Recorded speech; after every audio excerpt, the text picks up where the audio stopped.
I'm Kristen Andre, founder and chief strategist of Andre Consulting Group. I founded my company almost 10 years ago because I love helping people not only succeed, but thrive in their careers and their lives.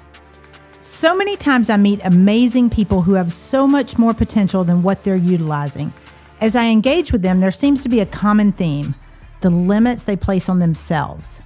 Throughout this podcast series, we're going to visit some incredible people who have created more intentional lives for themselves, those who've had that no limits moment where they chose to grow and they put things in motion to help them do so.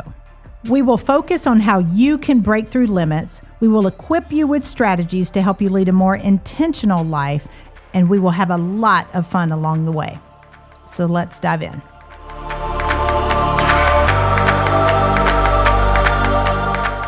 Everyone, and welcome to No Limits with Kristen Andre. We are here today with Deb Beroset of Moxie Creative and Consulting, who's coming to us from Chicago. So much colder up there than it is down here today. So I heard you mentioned you got a little snow coming down outside. Yes, I'm sitting in a snow globe right now. It's all nice and cozy. I like it. Well, thank you for being with us. So I'm excited about being here. I am too. So you work a lot with branding and visibility strategy, which I think is really cool, because a lot of times people don't think about themselves as a brand, and they need to. Yeah. So how did you get into this? Tell us your background, your story. Well, I'm a serial reinventionist. That's my confession of the day. Okay, right? I like serial reinventionist. So I started my career as a journalist. I was in media for years. I wrote for national magazines, New York Times, Chicago Tribune, segued into a period of time where I was in innovation, ran the internal think tank for Hallmark, and then I moved. Oh, really? Yeah. Oh. So, I'm addicted right now. I'm in the middle of the Hallmark movies, and I'm telling you what, it is the time of year to crank up the Hallmark. They are doing some good work. I think it's the only thing that can draw me to the TV. So that's right. Coco and Hallmark Channel, exactly, right? Exactly. Yeah. And then I segued into public relations. I served as the director of public relations for an international personal and professional training and development company for over a dozen years. Oh, wow. So I have kind of an interesting mix there. And, I know you're all about getting past limits, right? Okay. So when I got past a limit of mine was when I realized that, I really was yearning to go out and do my own thing. I wanted to create my own business. I wanted to be the author of my book. Yeah. I'm saying that metaphorically, but it's interesting I said that. So I just made the move. What happened was I got an inquiry from a wonderful man who's now became a client and then a friend, who said, "Do you have your own public relations agency?" And I said, "No, but what are you looking for?" And when he told me what his company needed, I said, well, I could do that. And long story short, he hired me on a part-time basis, knowing I had a full-time job. And I took that moment and I basically said to myself, Deb, if you don't make your move now, when are you going to do it? Exactly. There's never going to be a perfect time. I didn't have the big nest egg. I didn't have the safety net, and I just decided to go for it. And, I've had my business, Moxie Creative and Consulting, for just over 2 years now, and I've never looked back. That's awesome. Now, isn't that how a lot of businesses start, though, is you have, most of the time it's somewhat in your wheelhouse, not always, but you have this idea or something and someone comes to you and you're like, I can do this. So it was good that you were able to have that. When I launched my firm, my first client was, a good friend and actually my old company. And it was great to have that one person like, oh yeah, let's have you do this. And it can kind of propel you forward a little bit. Yes, but it evolved. It evolved over time, because what I realized is that I didn't want to be just a generic boutique public relations firm. And this Right. actually relates to what you mentioned a minute ago about, personal branding and things. I realized not only did I want to specialize more, but I needed to, Sure. because there was nothing that really set, apart from people who already knew me, and I know a lot of people, so that was a good source of business at first. You have to set yourself apart. And one way you do that is by really getting very specific about what it is you do. And so what I chose to specialize in is branding and visibility strategy, especially for thought leaders, people who are change makers out to make a difference in some way, which actually at the heart of it, most people are. And I love it because we hear the term thought leaders a lot. And I always think about it because, branding and visibility is important for thought leaders, because sometimes I'll see people and they'll say, I'm a thought leader, I'm a guru, I'm this. And I'm like, well, you have 12 people following you, so I'm not really sure how many thoughts you're leading. I know that sounds bad, but there is a visibility component to that and a brand. So not only just how you're presenting, but how you do it and where you go. Well, that's so true. You're absolutely right. I created my own custom job title of Influence Stylist. I like that. I thought that was kind of cool when I read that. Well, thank you. That's the idea, right? To have people kind of lean forward and go, oh, what's that? That's interesting.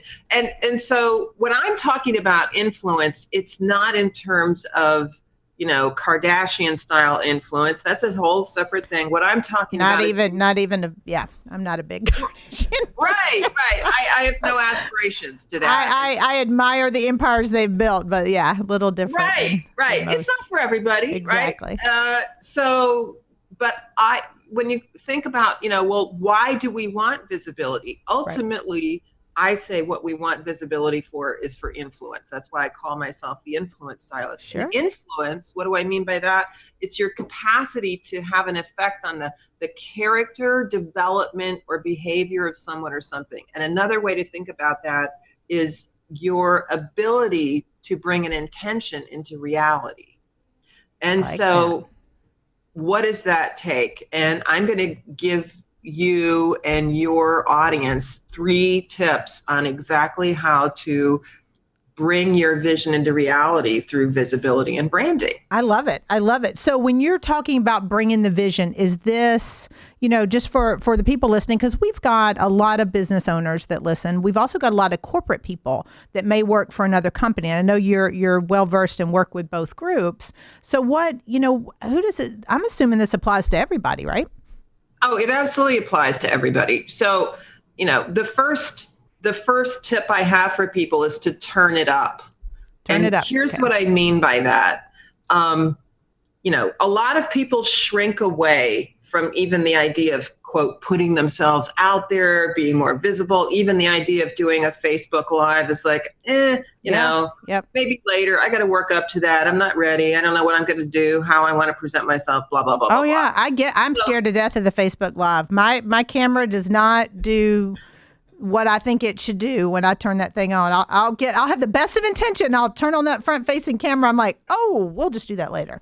So it's a fear thing. Like, I'm like, I don't know what I'm going to do. Yeah. Right. But here's it helps to know why that happens, first of all. So I trained in some neurotransformational coaching, and that's a fancy way of saying our brains are doing some things that it's important for us to know about so we can, turn the rudder on this ship. Yeah. Right. Yeah. So our brains take uncertainty and they turn it into fear.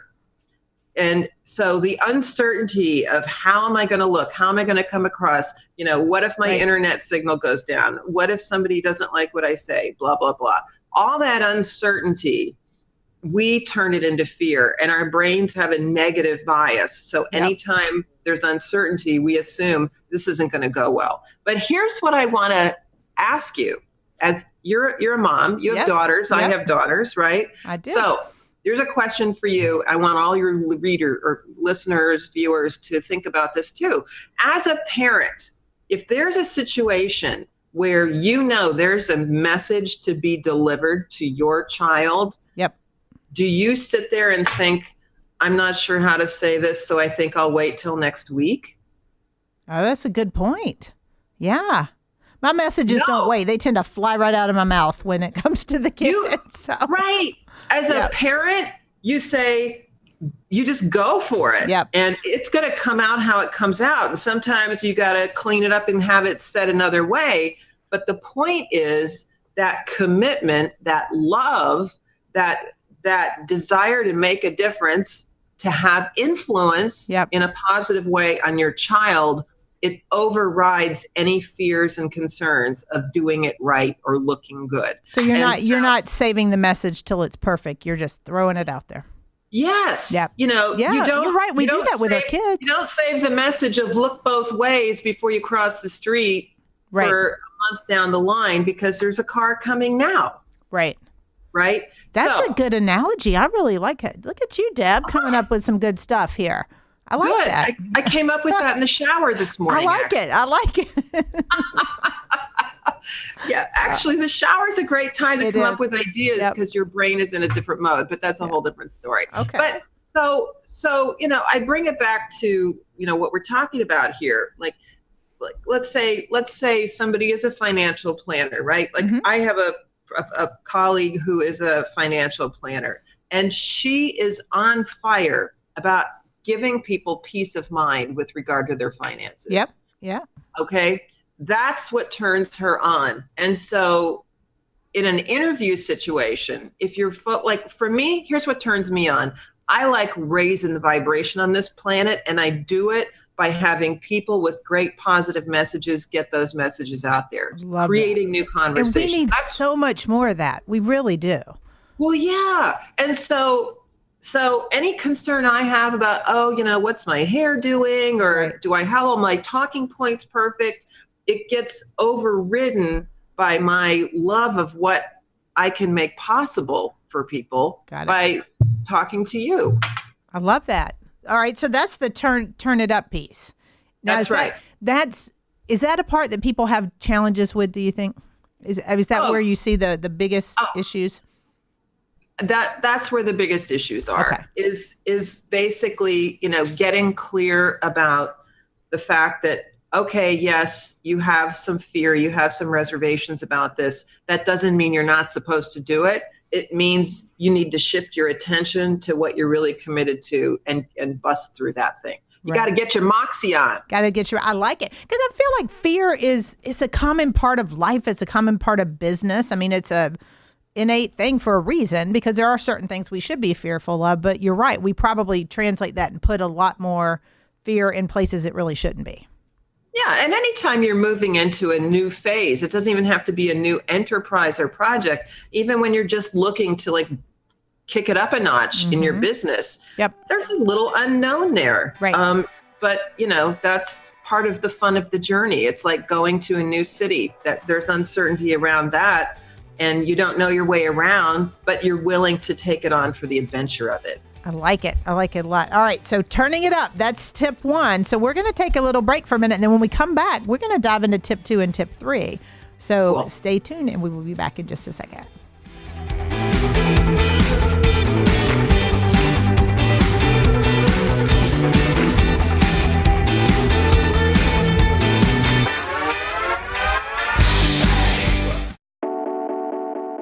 Hey everyone, it's Kristen. Be sure and visit my website at www.andregroup.com. That's www.andreegroup.com.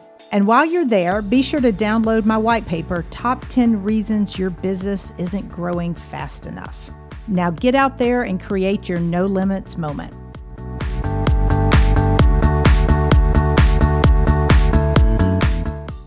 Hi, everyone, and welcome back to No Limits with Kristen Andre. We are here with Deb Beroset of Moxie Creative and Consulting. And before the break, we were talking about the first of your 3 tips, which was to turn it up, just to get out there and be seen. I like that. Different than the turned up that the kids are saying now, right, Isaac? We've got the turned up bit, but turn it up. So get out there and be seen. So what's our next tip? Well, the next one is to actually show up, right? So, because I love analogies and metaphors, so let's think about dating for a second, right? Oh, I try not to think about dating. But I'll give you that. Let's try it. Let's give it a whirl. Okay. All right. So let's say, you've got a commitment to getting more visibility. You want to be seen, heard, and known for the contributions you make, right? Right. Well, you actually have to show up for that. And so how that relates to dating is, you hear some people say, oh my God, I haven't had a date in a million years, blah, blah, blah, blah, blah. Right. Well, when you're sitting at home on your sofa watching Netflix with your bowl of popcorn, you're not likely to get a date. You actually have to show up online typically, or out in the world, right? Right. Same with this. So let's just use a very basic example of Facebook Live. Okay. That's like a low barrier way to start showing up, and also really effective. And this is for both corporate people and entrepreneurs. Yeah. And so what I say to people is, you start showing up, especially more than once, right? Right. And people will start to pay attention. And so as an example, I thought, okay, well, I need to actually walk the talk myself. Now, I had the same reservations about Facebook Live. It's like, Facebook Live, who knows, I could, have drool or look bad, or I might say something really lame, and then it's live and blah, blah, blah, blah, blah, all that stuff going on in your head, right? Yep. And I finally decided, okay, I'm just going to get over myself. And I just said, I'm going to do this on noon on Tuesday. And I put it in my calendar for noon on Tuesday I said, I'm going to do it for 4 weeks and we'll just see what happens. Okay. So I just started. Yeah. And you know what? At first I was a little nervous, and sometimes I'm still a little nervous if I don't know exactly what I'm going to say. But the more you do it and develop that muscle, you're actually building new neural pathways in your brain that start to have it just become like, this is what I do on Tuesdays, right? Yeah. I do a Facebook Live. And the other thing about show up is to show up as you, as opposed to some generic form of what you do or how, So like, let's take an example. You said you'd have a lot of financial clients in your consulting company, right? So a lot of them. Your clients, is there a way that they think they should show up? Oh my goodness. Yeah. There's definitely a stereotype, and most of them show up that way. And, that's a lot of my challenge in coaching them. And the opportunities I feel like they have is if they just let people see their personality and them as a person, as opposed to just a numbers person or a money guy or a wealth manager, it's a lot easier, because then that's why people are selecting them to manage their money, is because they like them as a person, but they aren't always showing up the way that they actually are in real life. Yeah, I like that a lot, because thinking to your Facebook Live, I have someone I follow, a marketing coaching person, and she is hysterical, and she will Facebook and Instagram Live all the time, and she's just her. Like, if she's having a bad day or she can't get her lashes on it's hysterical. She will have no makeup one. She will have fully made up one. She will have at her house. She'll have when, things are just going bad. But you kind of get a glimpse into the fact that not only is she this, marketing person who is very, very well known, she's also a real life person. Yeah, that is so good. That's how it works. Sometimes I'm doing a Facebook Live, I'm walking down the sidewalk, because you want to kind of also let people in on your life, your environment. People love the behind the scenes looks. They also love knowing. Part of the beauty of Facebook Live is because we know it's live when we're watching it, or that it was at least live when it was recorded, right? So that element of, anything could happen, right? So sometimes I'll do a Facebook Live and I'm like going down the sidewalk, and the wind will come and my hair gets completely dark, or a siren goes by, and I incorporate that in what I'm talking about. But I'm telling you, people will come to me, even people who never comment, and they'll say, I've been watching your Facebook Lives and I really love what you're doing. I think that's great. It's cool. Yeah, it's super cool. And, thinking about it, it doesn't always have to be about business, because I feel like a lot of times those of us that coach and consult and have our own businesses, we try to put so much content out there that helps our clients in terms of their business and growing or whatever our area of expertise is.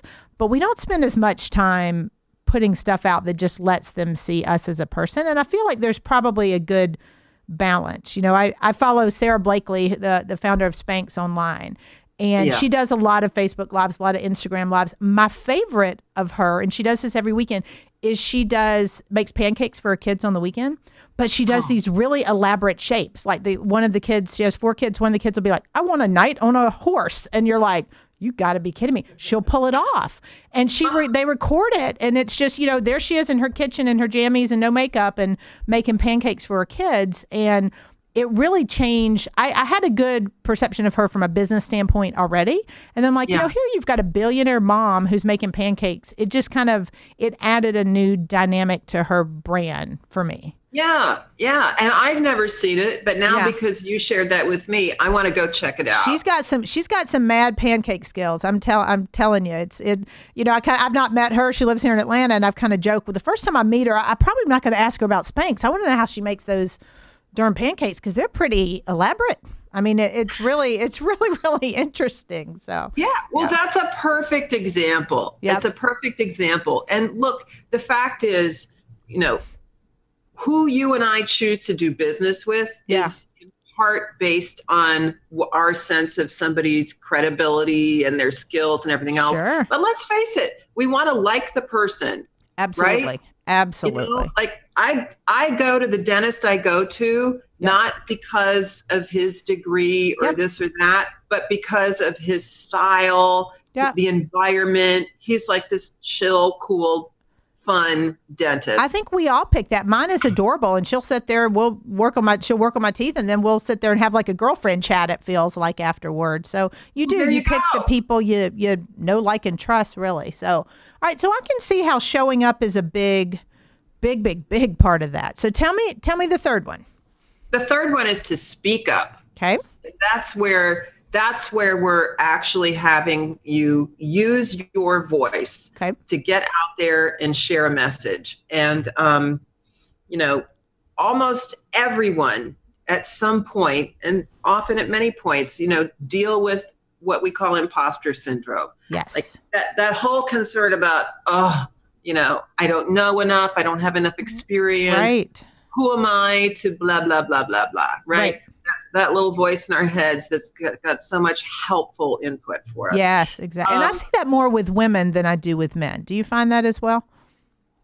Actually, men experience it every bit as much. They just don't tend to talk about it as much. Okay, got it. That's a good point. Right.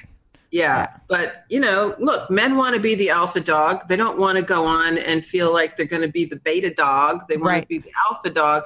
And look, there's still that concern. It all boils down to, what will people think of me? Right. And the concern is, will they think that I think I'm all that in a bag of chips and I'm really not? Got it. I'm paraphrasing, but that's one form it takes. So, I mean, here's the thing, the Spanx creator, Sarah, she could have been saying, well, who am I to talk about, women and how their bodies, how they come across and how to manage this and that and the pancake. But it's like, well, you know what? You are the only person who can deliver your message in your way, in your style, from your perspective. There's plenty of people in the world. There's a gazillion people talking about public relations and branding and getting yourself out there. So, I deal with imposter syndrome as well. But you know what? I have my own take on it. I have my own style.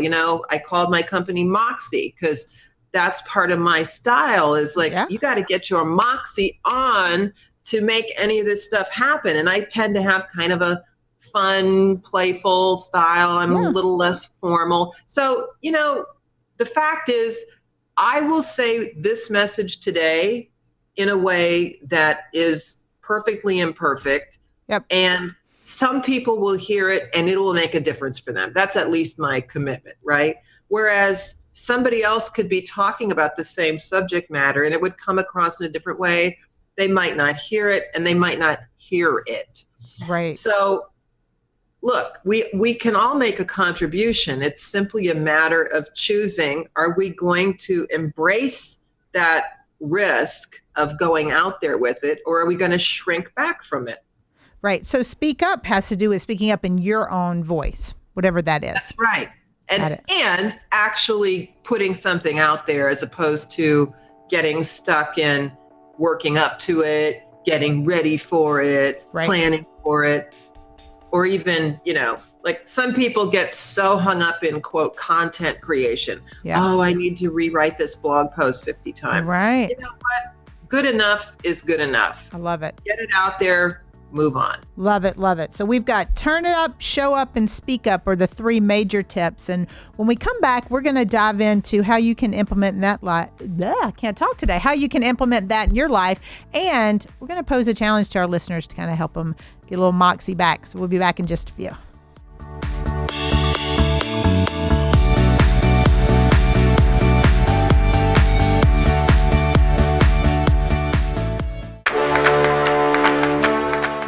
Hey everyone, check out my podcast, No Limits with Kristen Andre, on Tuesday nights at 7:30. We will tackle the things holding you back and the limits you set on yourself and equip you with some strategies to lead more intentional lives. Podcast launches every Tuesday at 7:30 p.m. on facebook.com/Andre Group. That's facebook.com/ANDREE Group. We'll see you there.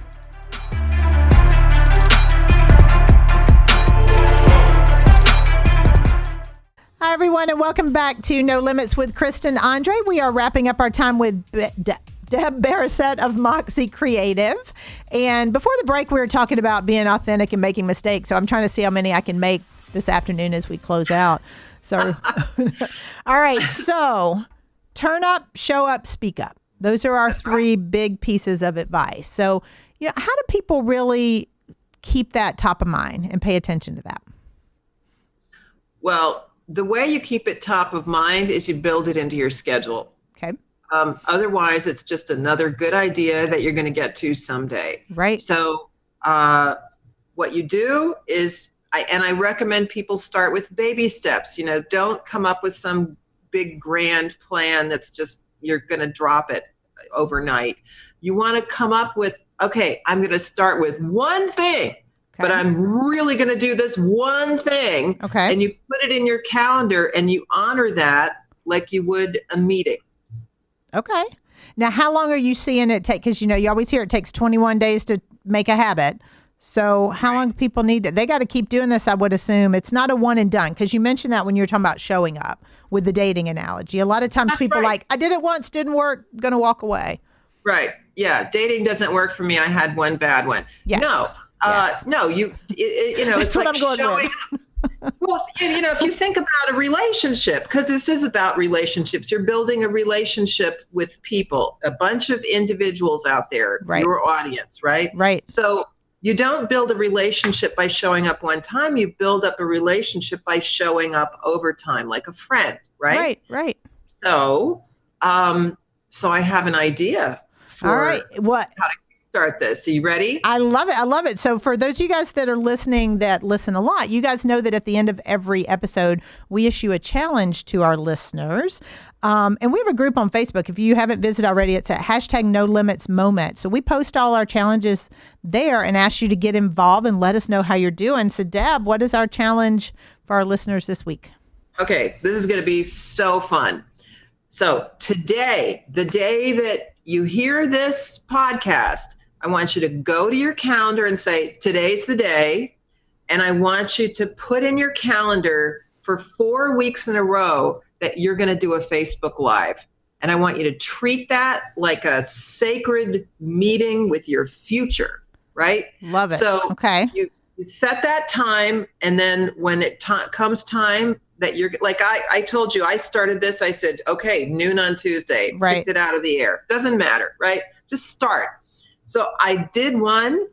I just took my phone. It didn't have to be anything fancy, and just kind of get some idea what I was going to say, and I started. So just do that and do it for at least 4 weeks in a row. And you know what? I started doing that back in the beginning of the summer, and I've been doing it every week since. Okay, so you're talking, and you said sacred time. So the first thing you said, sacred, it pops in my mind. I was like, for the love of all things holy, I've got to do this because, as I've said before, I'm not a fan of the camera. It just is not my thing. So I will commit, as I always do to these challenges, to do that. So once a week. Now, Facebook, Instagram, I follow Instagram a lot too. You can do it both places, I would guess, right? Yeah, whatever, But my point is to start. Turn it up, show up, speak up, do it, right? Okay. So if you want to, be live on Insta, do that. If you want to do it on Facebook, great. Maybe somebody wants to do a baby step of like a LinkedIn post every Wednesday for 4 weeks. But my recommendation— That one I got, it doesn't involve a camera. It's this live thing. I think this is a good challenge. I think this is going to be a good challenge for me. I really that's a little bit of a cheater to do the written thing. Yeah. I really encourage people to bust through that reticence to go live with the camera, because that's how people really get to know you. I agree with you, and it's for me at least, and I'm sure for a lot of people listening, it's a fear thing. It is a how will this be perceived? Nothing having to do with content, really, because I feel like I'll get up and talk, and I do a lot of public speaking. There's just something in my head that's about turning on that camera, and it's probably, I know it's not rational, but I think this is a good challenge. Like you said, once I'm able to do that several weeks in a row and push through it. And I've just got to— let me ask you, Kristen, what's the underlying commitment? What is it that turns you on about doing this podcast? I just I like helping people. That's really what it is I know that so many people have all these things they're worried about, and they, whether it's in business or their personal life, and I want to help them push past them. So this is a great challenge, I would assume, for all the listeners, definitely for me, because it'll help you do that. It's just one more thing. We all have things that pop up from time to time that we need to push past. Yeah. But when you, for example, keep your eye on, if you have your attention on that versus over here. Yeah. It's just like me. If I have my attention on giving people Moxie, we have kind of similar commitments in a way. Yeah. When I have my attention on, giving people the courage to step past their fear and to pursue what's important to them, that overrides the other stuff. Definitely does. And that's what I think the thing is we got to keep in mind is just keep the focus outward on how you're helping or what you're bringing out and the message you want to get out there. So I love this. So Deb, thank you so much for being with us. Deb Beroset from Moxie Creative and Consulting. So our challenge to our listeners this week is to show up and go live. So we'll be sure and post it in our #NoLimits group on Facebook. And until next week, keep pushing past those limits. Thanks again, Deb. Great. Thank you.